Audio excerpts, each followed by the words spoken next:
মক্কার জমিনে তাকবীর শুনে কাফির মুশরিকরা অবাক, দৌড়ে আসছে, কিরে কার এত বড় সাহস। আমার এসেই দেখে মিছিলের সামনে ওমর। মিছিলের সামনে কে? ওমরে ফারুকরে দেখে আবু জাহেল দিছে এক দৌড়, উতবা দিছে আরেক দৌড়, সাইবা দিছে আরেক দৌড়। ময়দান ফাঁকা, খালি মাঠে সাইয়েদনা ওমরে ফারুক সবাইকে নিয়ে তাকবীর দিতে দিতে কাবার গিলাফ ধরে মিছিল আর স্লোগান শেষ করলেন, চিল্লায় পড়েন সুবহানাল্লাহ। তার মানে নবীর দোয়ার বরকত আছে না নাই?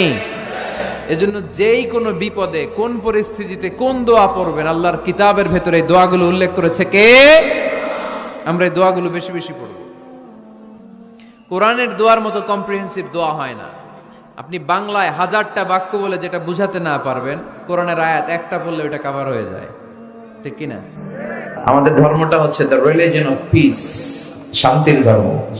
সুবহানাল্লাহ বলবেন না? এজন্য শান্তির বার্তা পৌঁছানোকে এই ধর্মের গ্রিটিংস, অভিবাদন পদ্ধতি বানিয়ে দেওয়া হয়েছে। সালাম, কারোর সাথে দেখা হইলে কি করতে হয়? সালাম দাও।